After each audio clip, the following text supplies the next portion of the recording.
Hello friends, and welcome to your yoga class. My name is Jenny, and this is going to be a restore practice. And I just got back from a run, so it might be a little bit of a sweaty mess. So I thought, selfishly, we're going to stretch out through the legs. We're going to do legs up the wall, just for part of the class. We won't be here the whole time. So set yourself up so that you have some space to use the wall. You may need to negotiate or navigate some pictures or maybe move some furniture, but you want to have some space to be able to extend the legs all the way up and to either side. So take your time to set that up, and then some props can be nice for sure. If you've got a block or two, this can be, you can use this to fill in some space, to bring the ground closer. You can use it to sit on like I like to do.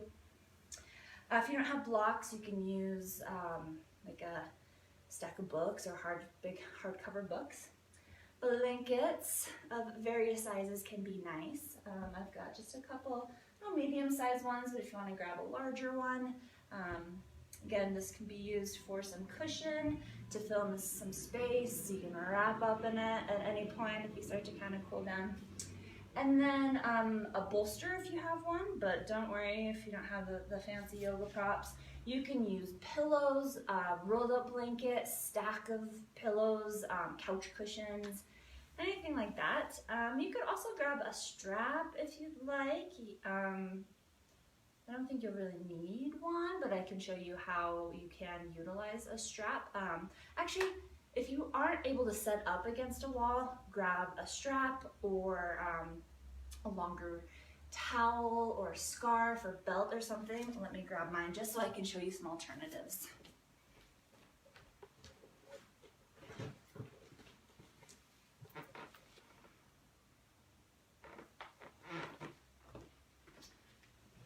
So something kind of like this. And that's just if you don't have space in your area to set up against the wall. So yeah, let's jump into it. So we're going to start lying on our backs with the legs up the wall.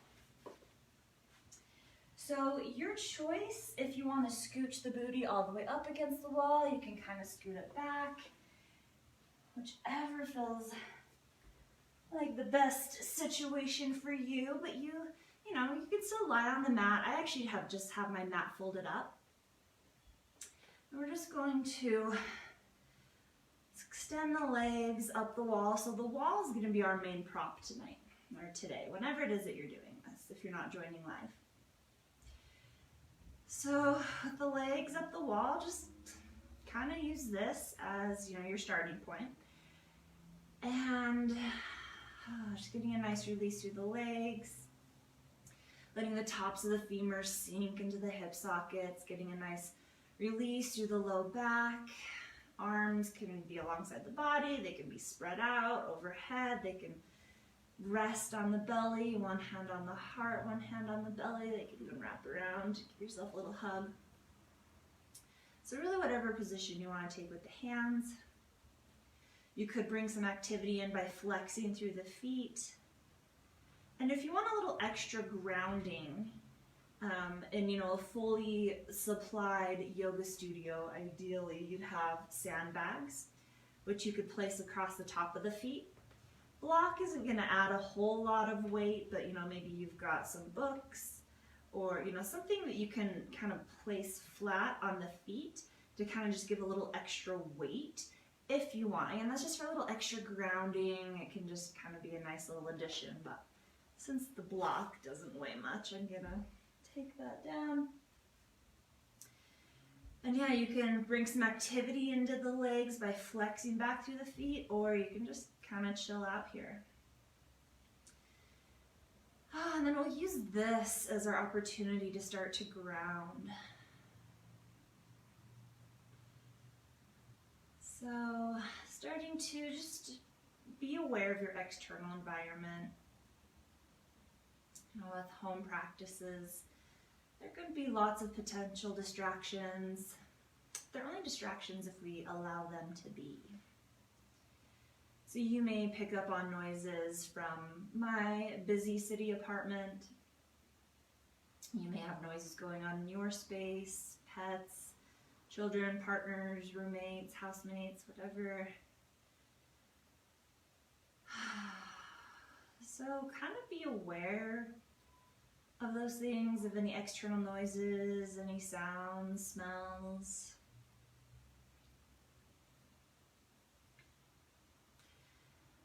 And try to kind of flip how you look at them. So as I've said, they are only distractions if we allow them to be. You can kind of maybe view them as ways to keep you present. Ways of reminding you, the space that you're in. Or it could also be a reminder that we can't control what happens outside of us. We can simply control what happens inside.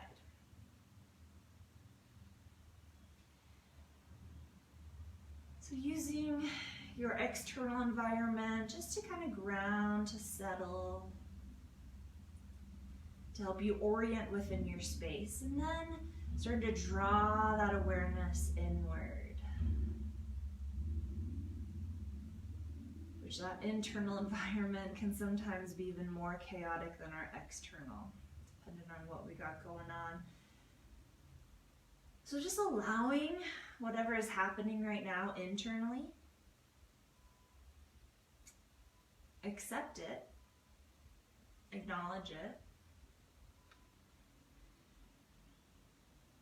If there's something that doesn't serve you, that you're ready to say bye-bye to, then, let it go. Sometimes easier said than done.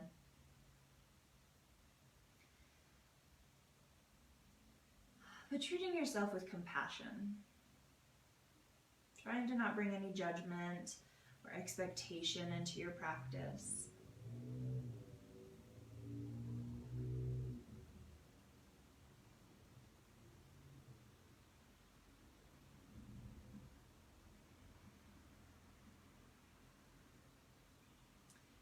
Really just working to honor anything you've got going on in the physical body, any injuries, any stiffness or soreness. Honoring anything you have going on energetically. Maybe it was the Mondayest of the Mondays, or maybe it's a good day. Or maybe somewhere in between, maybe just kind of a day. Honoring any emotions that you've got going on, not letting them take control, not letting them, get behind the wheel and drive, but holding space for those emotions. Allowing yourself to feel what is there to be felt.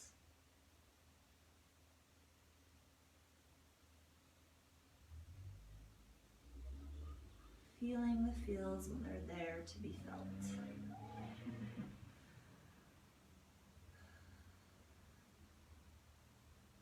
And starting to just become aware of the breath.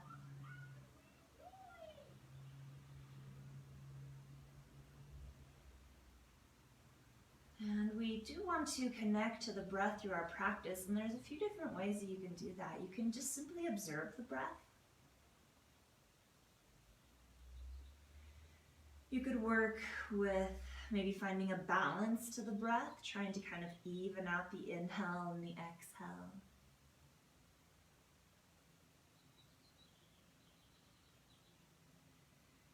You could work with some deep belly breathing, letting the breath carry all the way down to the bottom of the lungs, softening the belly on the inhale, drawing the belly in on the exhale.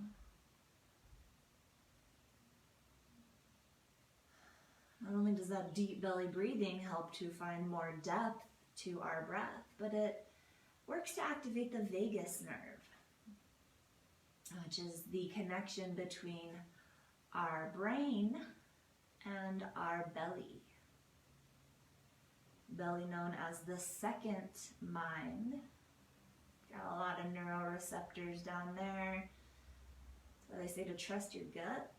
It knows what's up. So that vagus nerve activation kicks in or helps us to connect the mind and the body. You're also welcome to work with Ujjayi breath if that's part of your practice or something that you want to experiment with. Finding that activation in the muscles in the back of the throat, like you're fogging up a window. And then breathing in and out of the nose with that activation to give the breath this nice, beautiful, audible sound, kind of an oceanic sound or a Darth Vader breath, however you want to relate to it, whisper breath. So know that you have all of those ways to connect to the breath, the observation, the balancing, the deep belly breathing, and Ujjayi breath. Find what works for you in any given moment, at any given time. Don't feel forced to, you have to do Ujjayi deep belly breath the whole class. No. If that speaks to you, awesome, give it a go. If it doesn't, awesome. Do what works for you, challenging yourself, but not pushing yourself into a panic attack or where you start judging yourself or start, feeling disappointed in yourself. There's the opposite of what we want to happen here.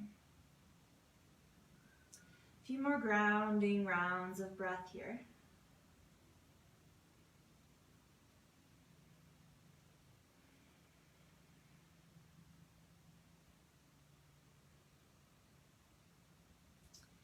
And before we settle into our first big stretch, let's just find a little bit of movement. So we'll plant the feet on the wall. And your choice how deep the knees are bent, your choice if your hips are right up against the wall or further away, and then your choice how big you want to make this movement. So it's gonna kind of be like a moving bridge with the feet on the wall. So we want to find a solid connection to the feet, really rooting into those bottoms of the feet, pressing into the shoulders, and then lifting through the hips one vertebrae at a time, and lowering back down. Now the position of the feet, the position of the torso, how close it is to the wall will affect, how high you're able to come. And knowing as we lift the hips, that's going to start to put some more pressure on the mid and upper back. So if that doesn't feel awesome, don't do it.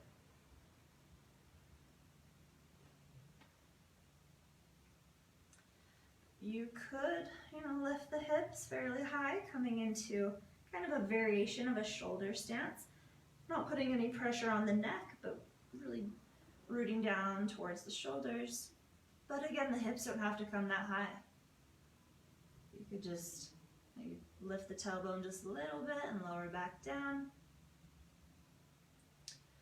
Or raise the hips a lot a bit. That's a word, right? And back down. So we're articulating through the spine. Maybe even getting a little spinal massage here. I'm feeling some activation in my legs.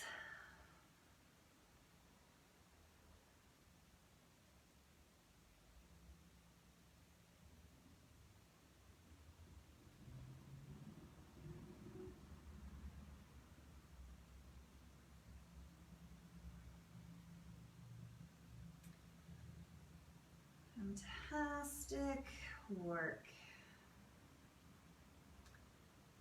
Whenever you feel ready, once you've wrapped up your little exploration here, setting the hips back down, we'll leave the knees bent, again, as much as you'd like. And while we're here, let's just take a pigeon. Reclined pigeon here. So we'll extend the right foot up towards the sky. Turn the right toes out towards the right, bend in that right knee, and then cross on top of the left knee. Opening up, and again, you may want to play with the position of the left foot. It could extend up. You could bend the knee, planting the foot.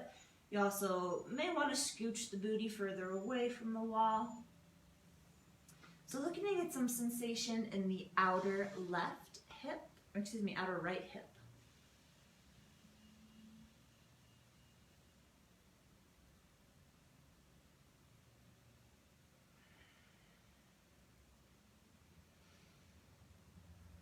Could roll out through the right ankle, point and flex through the toe, or just flex the toes back, finding some activation there.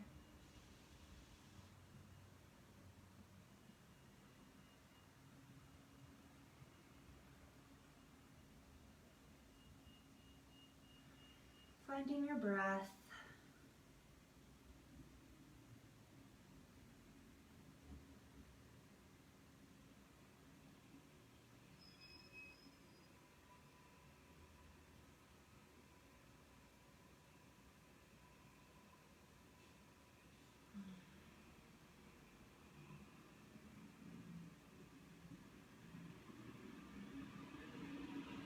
Noticing if you can release and relax through the neck and shoulders, the face and the jaw. Arms can be doing whatever feels right here. They could be open into goal pose or into a T. They can be alongside the body.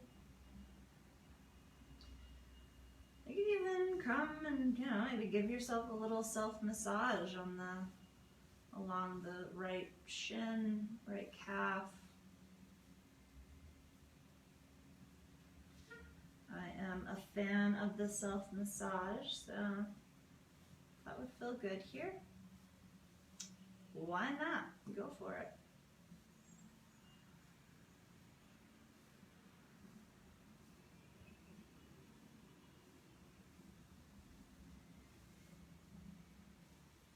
A few more rounds of breath here.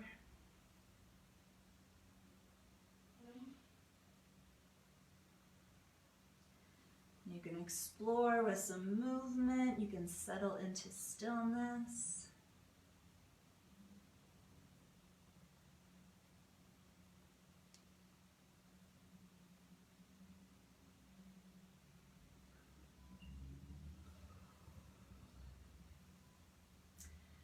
And when you feel ready, we'll uncross through that right leg and take any movements here that would feel good. Maybe drawing the knees in towards the chest, maybe extending the legs back up the wall, maybe planting the feet, peeling the hips up, taking a few more rounds of moving bridge.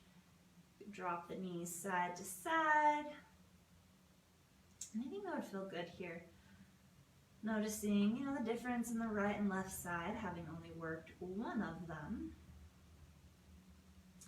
And then when you feel ready with the right knee bent, right foot planted on the ground, again, your choice where that right foot is planted, your choice how close or far away the hips are to the wall. Extending the left leg up, flexing the left toes back, rotating the left toes out towards the left, and then crossing the ankle on top of the right knee. I need to adjust. My left side is a little tighter, so I'm going to scooch the booty back.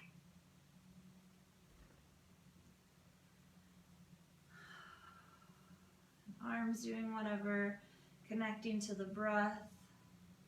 You can find some movement in that left foot, pointing and flexing or rolling out through the ankle, or just flexing the toes back, keeping that leg nice and active.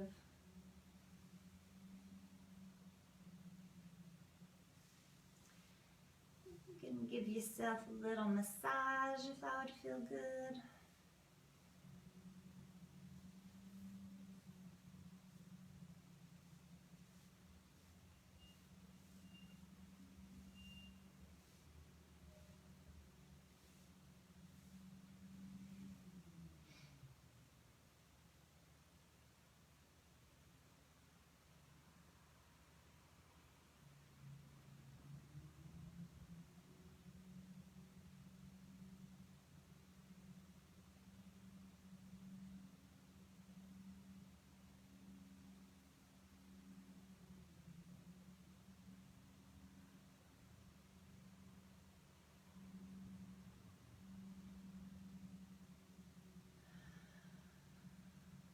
And using those tools of connection to the breath.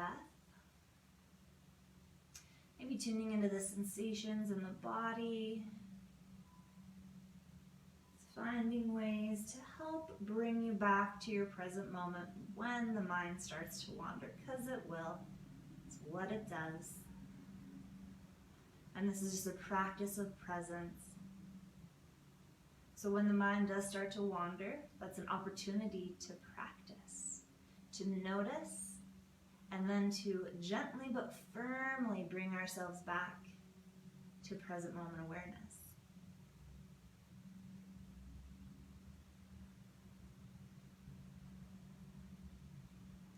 A few more rounds of breath here, noticing if you can relax through the neck or the shoulders.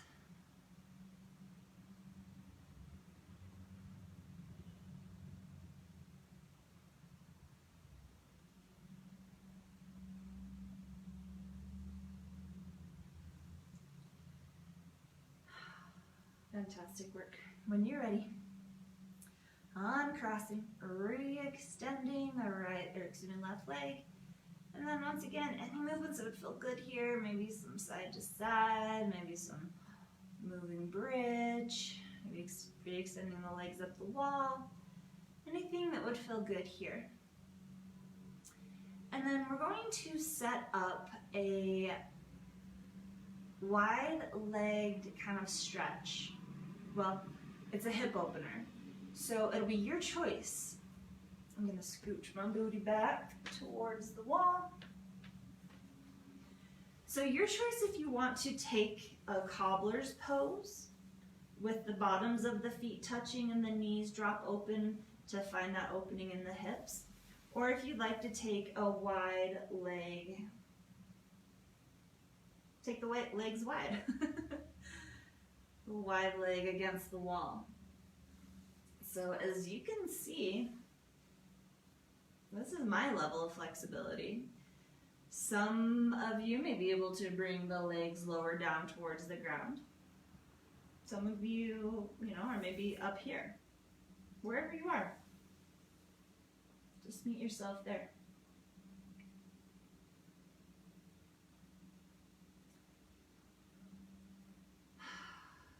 This can start to get a little intense because gravity is really doing its job here. So if you are, tighter in the hips, a little stiffer body like me, then just stay aware of how this is feeling, knowing that you can come out at any time.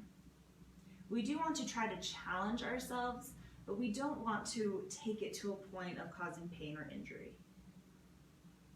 So staying in tune.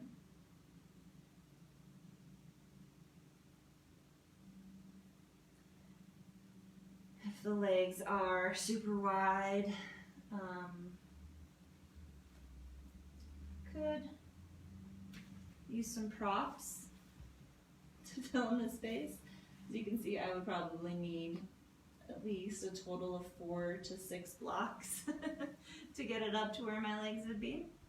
And that's where I am.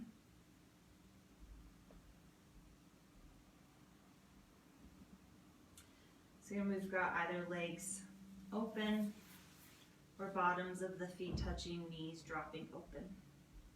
Or I guess not really dropping open. We're intentionally bringing the knees open. You could even gently bring the hands to create just a little bit of leverage, just gently pressing the knees open. Nothing forceful, nothing aggressive. And we don't want to push the body past its limit. We want to find the edge and play with it.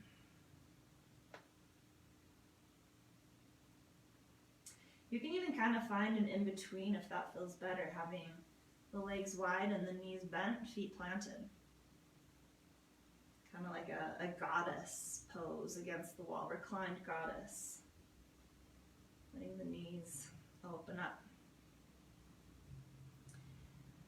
So whatever you decide to take, we're getting the sensation, the stretch on the inner thighs.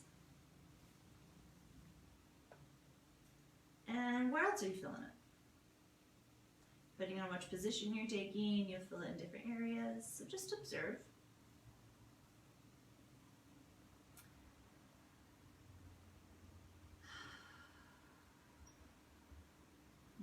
When we are holding poses for a long time, there is a fine line between, oh, it hurts so good, when it's a good deep stretch, and you know it's releasing some stuff, it's beneficial for the body, or where it takes it into, oh, this just hurts.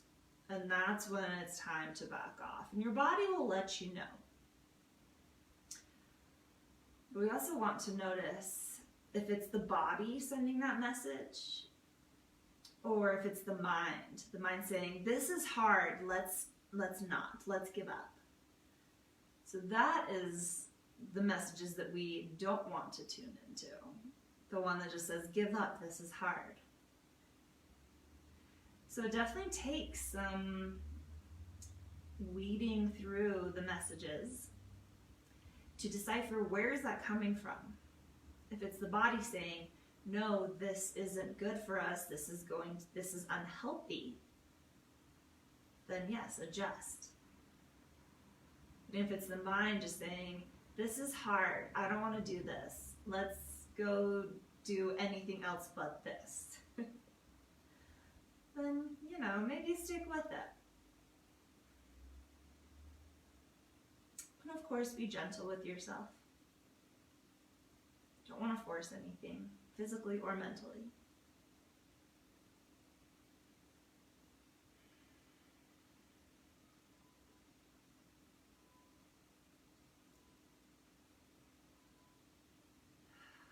A few more rounds of breath here.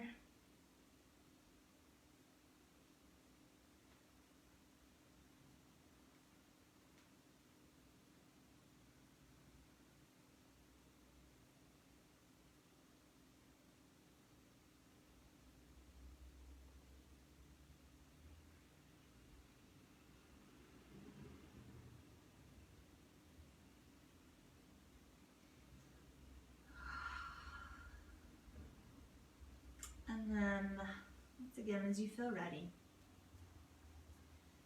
bringing the legs together, whatever position you're in.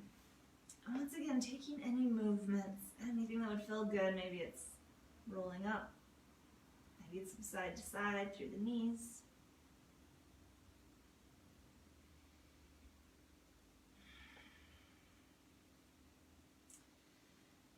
And for our next, this will probably be the final set of poses, because we're doing one on each side, that we do with legs against the wall. So we won't be on the back the whole time. I know that it can be intense to just be lying flat on a hard surface for a full hour.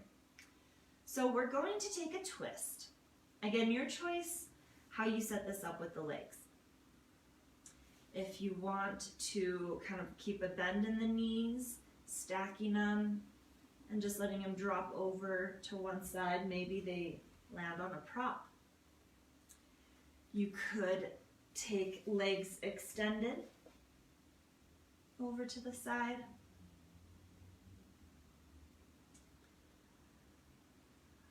It is useful to have a prop, just so that we don't go too far. I mean, you can always, with the legs dropping over towards the right, you can always raise that left shoulder off the ground and roll a little more onto the right side of the body. That's going to make the twist a little more gentle, not as intense. You could invite that left shoulder towards the ground, definitely doesn't need to touch. Finding some opening in the chest, and again, that's going to take the twist a little deeper.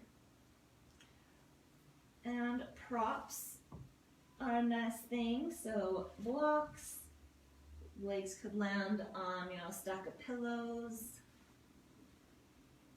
on a bolster, combination of all of the above. It's depending what kind of twist you want to take. That knee straight legged. You could cross the legs if you'd like.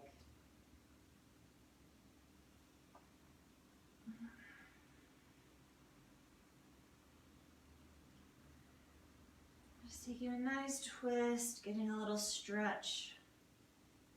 Well, it depends where you feel it. I feel it a little bit in my low back, the outer edge of my glute, the outer hip. And then I get that twisting. It's a little bit of opening in the chest and shoulders. Notice the breath. if you are working with any form of the deep belly breathing, this will feel a little different, a little, twisted up. But we should never feel like the breath is forced or stagnant or like we have to hold the breath in any pose, not just in twists. But if you can't find, some ease and fluidity in the breath, then it could be a good sign you've gone too far. Back off, add another prop, roll more on towards the side that the knees are dropped. And know that the intention behind twists is to keep a functional, healthy range of motion in the spine. And the functional range of motion of the spine from, midline, from plumb line, is only 30 to 35 degrees. So that's not very far. If I have my shoulders completely squared flat on the ground and my legs completely over to the other side, that's like a full 90-degree twist. So that's more than double what we need to do to maintain a healthy spine. So just know the intention behind the pose. This doesn't wring us out. This doesn't detoxify organs. There's no scientific proof behind any of that. It's to help maintain that functional movement in the spine so that in our daily lives we're able to twist and move and take that motion. A few more rounds of breath here on this side. Hopefully give you a little more understanding of twists. But if you've been practicing with me for a while, you've heard my soapbox. That is one of my preaching points, if you will. You don't need to go crazy deep into twists to get the beautiful, amazing benefits. Awesome work. As you feel ready, slowly, gently starting to make your way out of the twist. Again, your choice, whatever movement you like to take in between sides, if you want to take anything. If you are using props, switch them over to the other side. And then finding whatever version of a twist you'd like to take on this side. Again, legs extended, knees bent, legs crossed. As you drop the legs over towards the left, and you can use the wall for leverage, just pressing the feet in and kind of using that as some support. You can use props. You can also play with the positioning of the right shoulder. It could lift, rolling a little more onto the left side body. And doing a little gentleness in your twist, or opening up, dropping that right shoulder towards the earth, or inviting it towards the earth. It definitely doesn't need to touch. Arms, doing whatever feels good.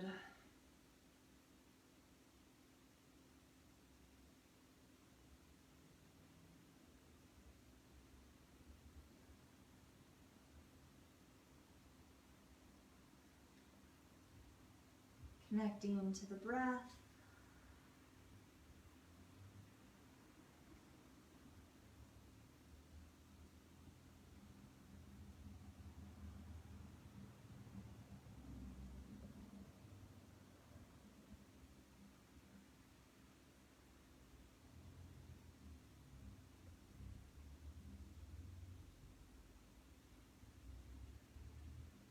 Noticing where you feel the sensations. Noticing the differences in each side with no judgment, no expectation. Not trying to,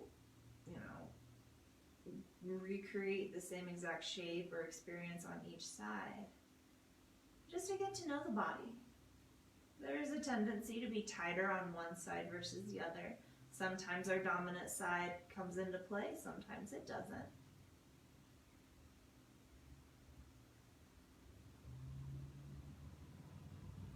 There's other reasons for asymmetries and imbalances, injuries, genetics. Sometimes it's the way we're built, sometimes it's how we carry ourselves, our holding patterns. It can depend on where we store our energy, or where we store our stress. Or if we have trauma that we're holding in the body, suppressed memories, suppressed emotions. These all show up in the body.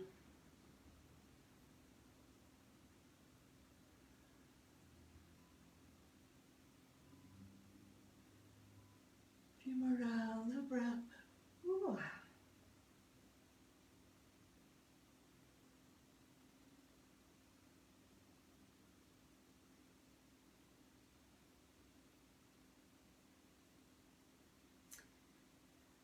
And as you feel ready, slowly coming out of the twist. And this will be the end of our legs up the wall. So if there's any other final stretch that you want to take while we're here, we'll still utilize the wall. All right. Whenever you feel ready, we'll just roll onto one side and gently press ourselves up. And we're going to use the wall for a quad stretch. So, oh, I totally didn't give options if you don't have a wall using the strap, so I'm sorry. I apologize. I said I would and I didn't. For our quad stretch, you may want to double up on the mat or kneel on a blanket. So what we're going to be doing is bending the heel towards the glute, and then we're going to be putting the foot against the wall, and then we'll kind of play with finding a quad stretch. So, patting the knee, for sure. And we'll start with the right foot up against the wall. And a lot of this will just, will be a lot of body variations here. So maybe the top of the foot comes flat against the wall. I've sprained my ankle way too many times for that to be an option. So I kind of just have like the top-ish of the foot. And then your choice also how close you have the knee to the wall. It can be further back. And then you can come at this through hands and knees, or you can prop that left foot so you're kind of in a lunge. Blocks could also come in handy too. And then you can just kind of play. If you shift the hip forward, you're gonna find a little more intensity in the quad. You could, ooh, that's intense too, coming up onto the knee. And you can come up on a block. You can work to try to get the back towards the wall, but that's kind of craziness. So I'll turn to the side, just so you can make sure you get an idea of what we're doing here. So imagine this is the wall, foot is pressing up against it. So we're finding that stretch in the hip flexor and the quad, and just kind of playing with what's going on there.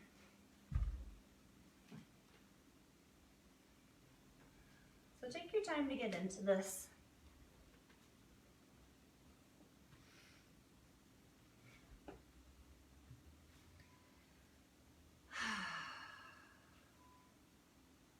Whew. That's good.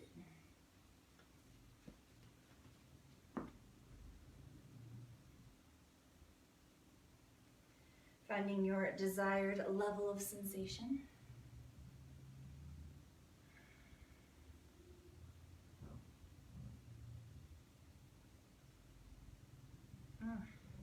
Yeah, breathe. Don't forget to breathe. We won't be here too much longer. quite sensational. Lots of sensation going on.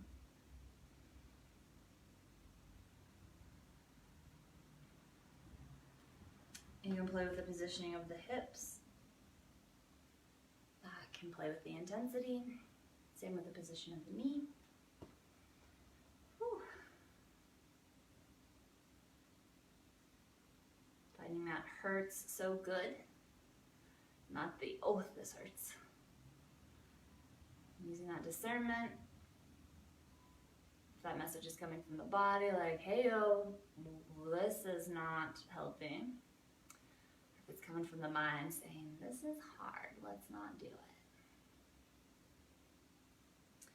Our inner saboteur, as the great RuPaul has deemed it. A voice within all of us that likes to tell us what's wrong with us, tell us how we're doing everything wrong, how we're failing, pinpointing all of our insecurities and picking at them all the time. Inner saboteur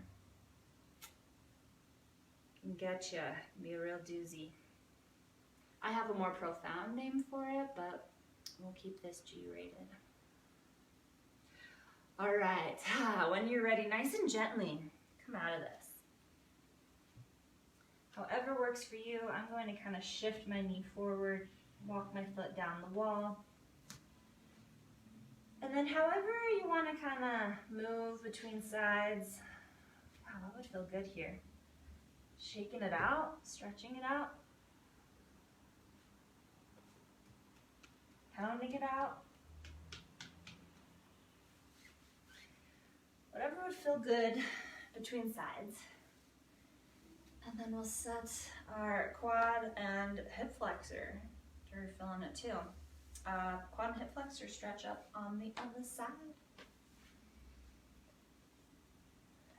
So again, as you feel ready, bending the left foot towards the glute. The toes come up against the wall, and then your choice how close that left knee comes against the wall. Have some padding underneath your knee. Even if you don't have knee issues now, your future knees will thank you. And you can use props. That right knee, you can stay on that right knee, or you can take it into more of a lunge.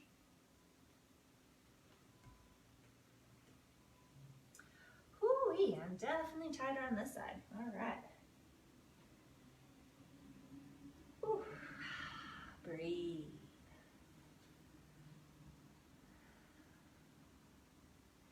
And you can kind of play with the sensation by moving the hips forward and back. You're going to play with the position of the upper body, moving the back towards the wall or forward. You can use that right knee, you can use props. Exploring the sensation in the left quad, left hip flexor, maybe even on the hamstring. Where do you feel it? What you got going on?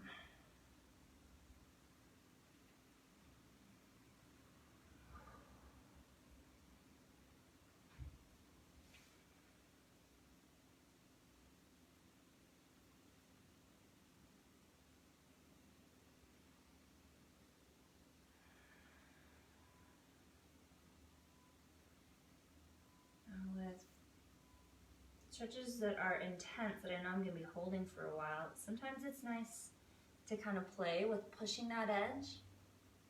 Maybe just for a few seconds, staying at that very tipping point, and then releasing, coming back, and giving it a break.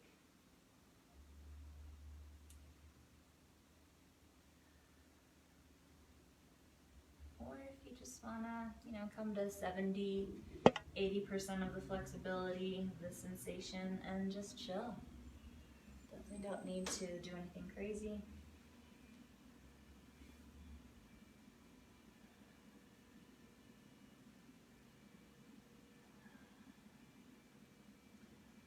Keep on breathing, baby.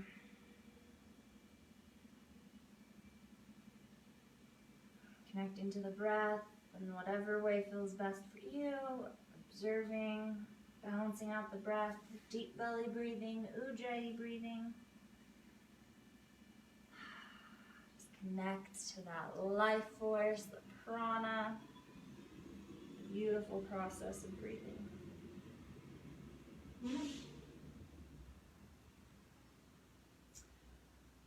Whew. I'm feeling pretty satisfied on this side. When you're ready, nice and slow, come on out. For me, it's sliding that left knee forward. You could drop and foot to the side. And taking any, I think I feel good here. Hero's pose for me, and giving that little qigong kind of tap. All right, this will probably be our final pose. Maybe we'll squeeze one more in. So we are going to take a standing forward fold against the wall, which can be a little more challenging if you want it to be. So we'll make our way up to a standing pose. And of course, your choice, oh, I have no head. Your choice how close the heels are to the wall. The closer the heels and the legs and the hips, the more challenging this is going to be. Actually, let's have the hips fully against the wall. So no matter how far the feet are, hips are against the wall. And we're going to slowly start to come down towards a forward fold. Blocks could come in, or props of some sort to bring the ground closer. And we're leaning the hips back against the wall, finding a really full stretch in the back side of the legs, calves, Achilles, back, behind the knees, up into the hamstrings. And then know that the closer you walk the heels towards the wall, the more that's going to tip you forward, and the more of a challenge of the balance it's going to be. So your choice, how you take this. Check in with the knees. We want to unlock. So notice it's really easy to lock out into the knees and put the weight and the effort into the skeletal system. Well, puts the weight in the skeletal system and doesn't take a lot of effort. When we bend the knees, not only does that help protect the joints, but it makes the muscles fire up. Takes the weight out of the bones, which we know are strong, hopefully, and activates the muscles. So we work more in the pose, but we get more out of it. And we always get as much as we put in. So it's never what can this pose do for me, it's what can I give to this pose? What can I put into this pose? And that will determine what you get out of it.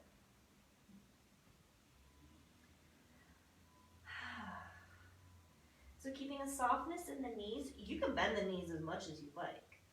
You can bend them all the way till the chest is resting on the thighs. Finding a version of a forward fold that feels good for you. Arms could dangle. They could land on props. They could rest against the thighs, the knees, the shins. You can also grab opposite elbows. Maybe sway a little side to side. And you can also kind of play, like you're getting some sensation in the back of the legs, but maybe also kind of explore the sensation in the low back. This is definitely a big stretch for the low back. Maybe getting a release here, getting some length through the spine, release through the neck and shoulders. You can shake out through the head.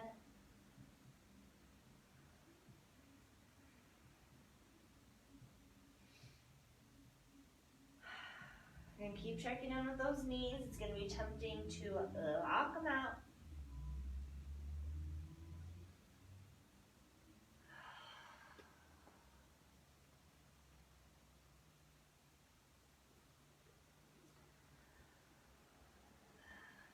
We'll be here for about another minute. It's about 7 to 10-ish breaths. I'm counting because everyone breathes different. Everyone has their own unique pace of breath.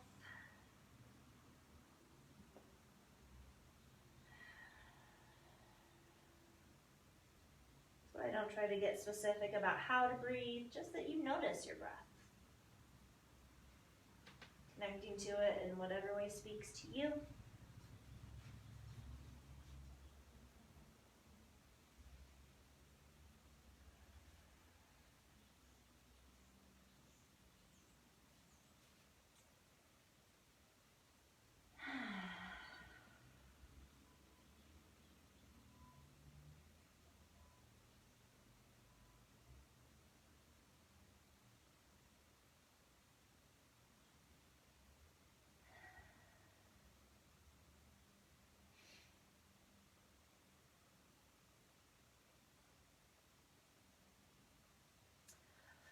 Awesome work. When you feel ready, your choice how you want to come out of this, because we're just going to transition to Shavasana, or our final corpse pose. But you can definitely take any final movements that you'd like. So you're welcome to raise up from it. You can take it nice and slow, maybe one vertebrae at a time, coming up to standing. If you don't want to come up to standing, you can bend in the knees, lowering the hips down, making your way down to the ground. Take any final movements that you'd like, anything to help round out your practice. And we did pretty much all lower body, a little bit of spine. So, if the shoulders want some love, if the neck wants some love, do whatever feels best for you. Working your way eventually to corpse pose, or really any other position that you can surrender to. Doesn't have to be, the traditional Shavasana, lying on the back, palms turned out, toes turned out, or palms turned up, toes turned out, legs extended. Can be. You can use props to support you. From there, you could slide a prop underneath the knees for some support. But if that won't feel awesome for you tonight, if you don't want to lie on your back, lie on your side, lie on your belly. Just find a position where you can surrender, you can let go.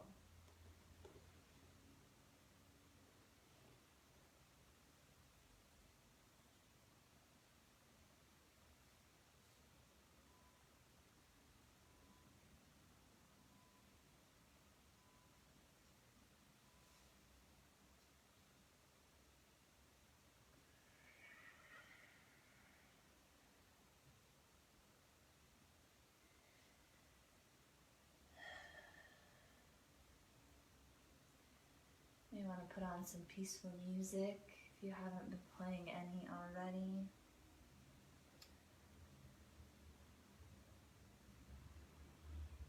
It can just be a nice little addition, but not necessary. You can, of course, just be in silence and stillness.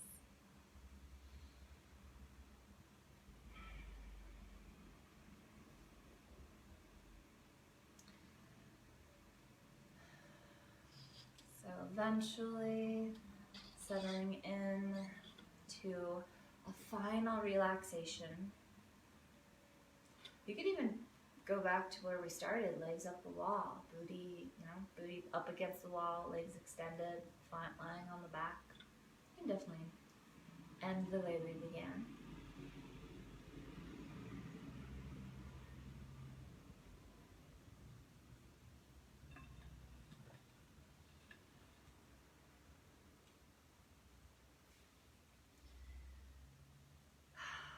as you find yourself in your final relaxation, really allow yourself to let it go.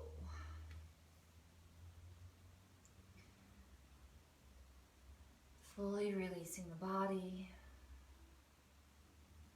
releasing any control over the breath you may have been practicing. Trying to allow the mind to settle into the peace of the present.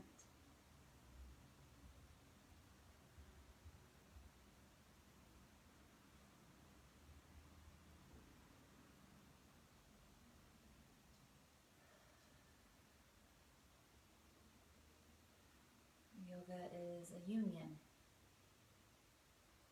There are many different things that it is a union between mind, body, effort and ease,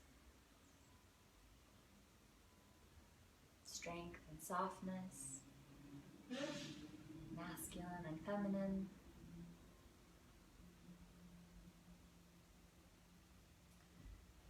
And intention and surrendering. We move through our physical practice with intention, with control. And in the final pose, asks us to surrender, to let it go, let it be. Let all of the intention that you just put in, all of the good work that you've just done, start to integrate and go to work for you.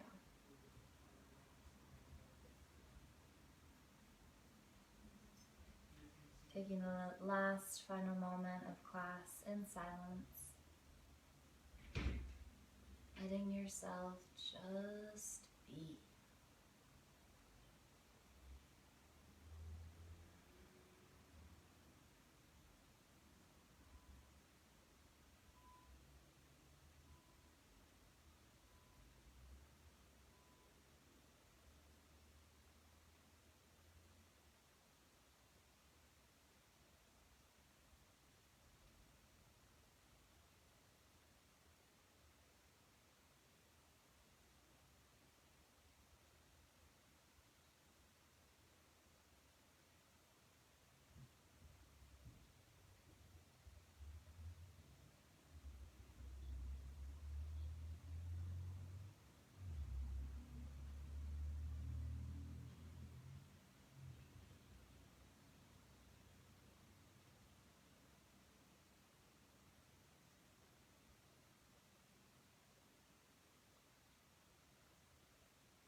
If you have more time to dedicate to your Shavasana, please do take as much time as you can gift yourself.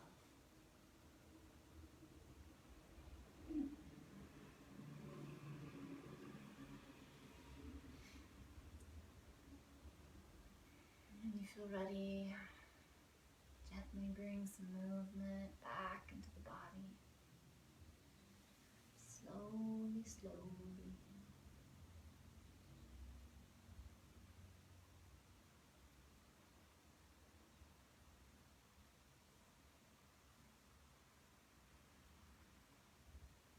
If you're lying down and not already there, then gently roll onto one side of the body, pausing for a moment in a nurturing pose.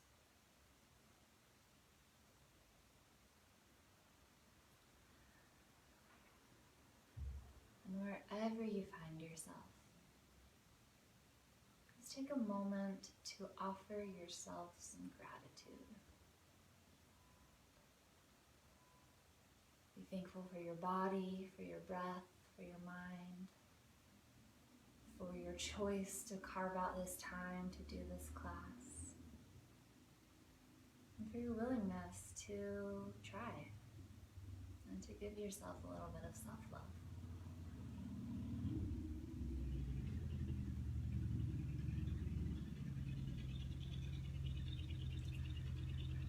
as you feel ready, if you're not already there, gently make your way back up to a comfortable seat.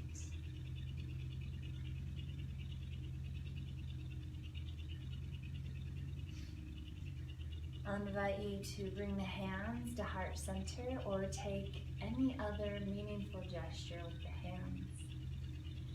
Thank you so much for joining me, for allowing me into your homes to share the gift of yoga. I hope you have a fantastic rest of your day. I see you, I honor you, and I bow to you.